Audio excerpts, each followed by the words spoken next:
Hello, beautiful people.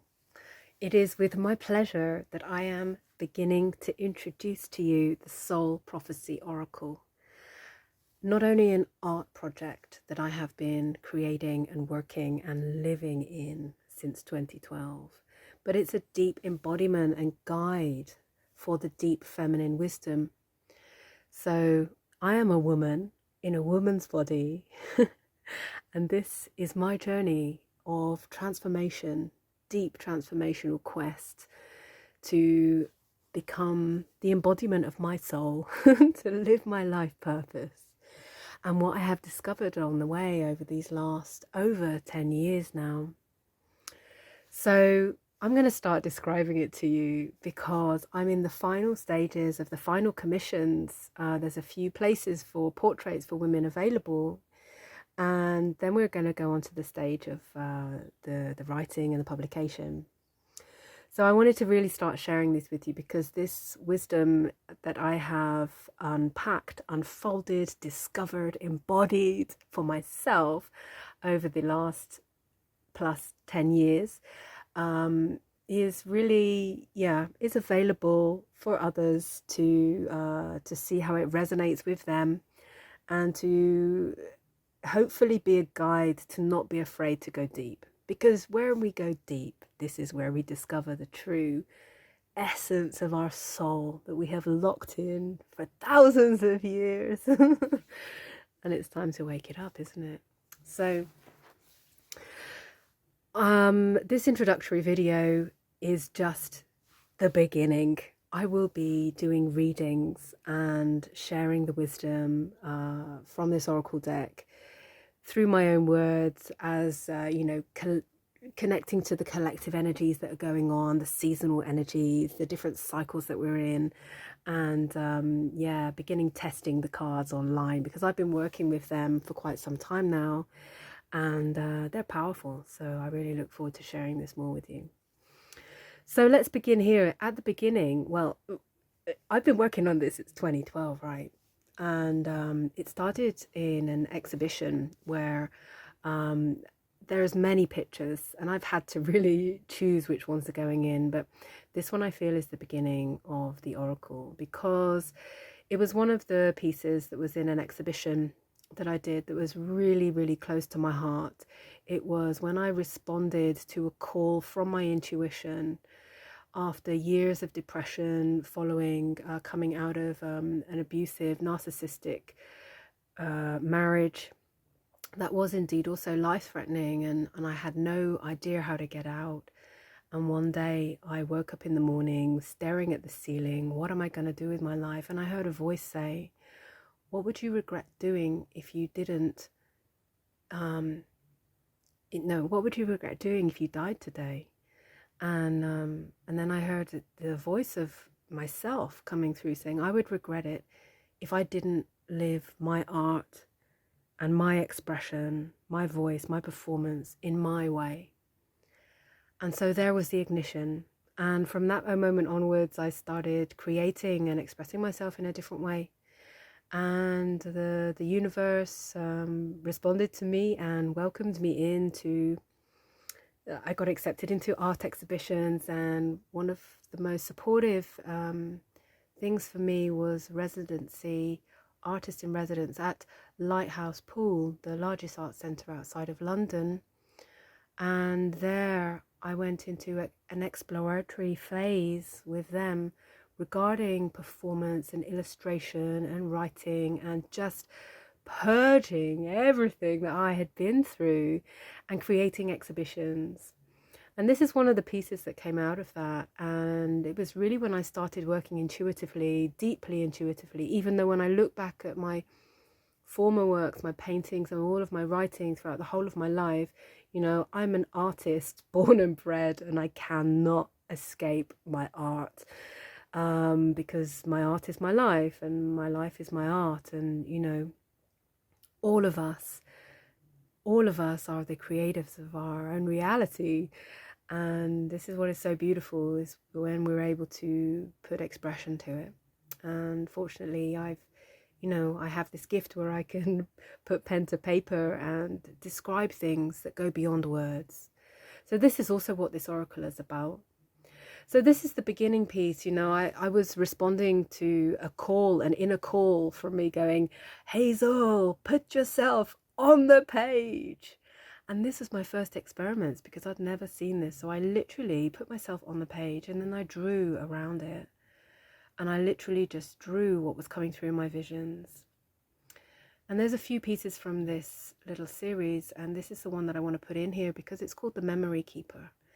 And it's a beautiful beginning to the oracle because it's about what is held in our memories, what is stored in our DNA, what is in the books of our past lives, of this life up until this moment as well, and what else is available, what is in that apple that we pick from the beautiful garden of life, from the tree of life that gives us medicine on a transformational journey, outside of time, outside of stories, and into a greater consciousness. So this is what this is about. And it's really interesting when I look back because you'll see there's lots of books there. It's like the Akashic Records, and this is the card that's going to open the Oracle deck. So when I look back, I had no idea what I was writing. I was literally just following my intuition. And some of these books below, you can't see it here, but some of them, so the titles are Off With Her Ode, which really speaks to me about letting go of your old story, Off With Her Head, the Queen of Hearts. And it's like that energy. It's like, let go of the brain, let go of the old stories, and let's go into something new. There's also The Art of Traveling, The Best Way, Finding the Dragon, The Beginning, and one of my favorites, which is 1,000,000 Poems of Love. So I was prophesizing my journey even without me knowing about it. And this is one of the most powerful things about this oracle deck that you will find when it comes into publication is that this is a true story. This documents my journey of transformation, but not only mine, because you will see as I describe this that there are faces of many, many women here, because in every woman there is a mirror for ourselves. There is a mirror for us to see a greater part of ourselves as we sit opposite another woman, another human, another man, and see in them what you could see in yourself. And there are really powerful lessons for this. We can do this when we sit in Sacred Sister Circle, or when we're in a sharing circle, or any kind of transformational event, whether it be dancing or meditation or all of these holistic therapies, and modalities that we move through, of which I'm very familiar as well. And we come face to face with lots of people in our lives. And I really wanted to bring other people in. So, because this journey is for you as well. So these are 3 phases that have taken me up to the end of last year. And then this year, I'm on the final phase. So at the moment, it's looking like there's going to be 4 sets of 15 cards. So there's going to be 60 in total. I mean, this is a mega deck, people. But, it starts back from 2012. So, there's going to be, it's really jam-packed. Seriously, full of my blessings for this journey. So I'm so excited to start sharing about it. So I'm just going to go briefly through these sections just to really briefly introduce it. So this was the beginning of my journey. And when I was in that exhibition, I made a wish because I realized, wow, I've come out of this narcissistic abusive relationship, which I didn't know was narcissistic abusive at the time. I knew it was abusive and it was life-threatening and I needed to get out. And so I made that wish. And then once I was in the second exhibition that I was with them, called the Monochronium, because everything was in black and white, I was in that exhibition on my own, ready to welcome, 150, 200 people to the opening event. And I looked around and I realized, wow, you know, I have come from not being able to even get out of the house to now welcoming all these people who are going to see my artwork. And I looked on the walls and I saw, oh my God, my soul is on the walls. I hope nobody notices. But I also made a wish at that time that there is something else available here. If I can make this journey, which I knew even then that some women never recover from traumatic events, from big life changes. Some people never recover from that. And here I was, like, exposing myself and like pouring out all these expressions of creation onto these walls for others to be inspired by. So there was something else that I was tapping into there. So I made a wish in the gallery, oh my God, 10 years ago, to find out what that was.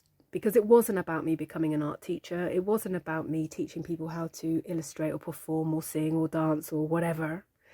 It was something more. And I knew that it had something to do with life force, something that resonated to the core of the body.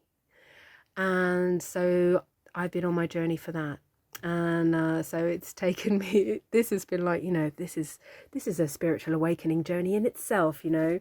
So I'm just going to move through this really, really quickly because I'm going to go into further depth. But it took me into realizing that there is more than me, you know, that there is something else available, a greater consciousness that connects our body, Mother Earth, into this wisdom. And then I started tapping into and going into more, you know, along the yoga field, the biodanza, 5 rhythms, all these kind of modalities, and tantra, sacred sexuality.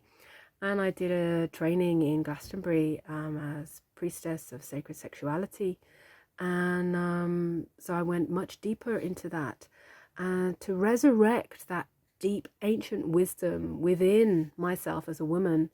And it's been one of the most profound things because it's led me on a journey to discover all the different parts of myself through the wheel, the cycles, through the cycles of nature, through the spiral of life, through all the different, like, breaking the old patterns apart and welcoming the new patterns, and through the different iconic essences and archetypes of women, you know. So we've got the crone, deep winter time from Samhain, and then we move into the deep winter solstice, like the air, the void, and then we awaken to new life with the wild maiden.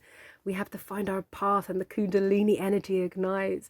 We have to take responsibility for our life, you know, become the lover leader that we are, and then dive even deeper to come into deeper sacred union with ourselves, with our partners, come into the harvest time of our life, you know, the mother, where she's abundant and she knows how to give life and receive life and transform life, and coming into our sovereignty. And you know, I run a training for women on to discover these cycles of life within them and to really deeply embody them, and my art is a process in which to do that.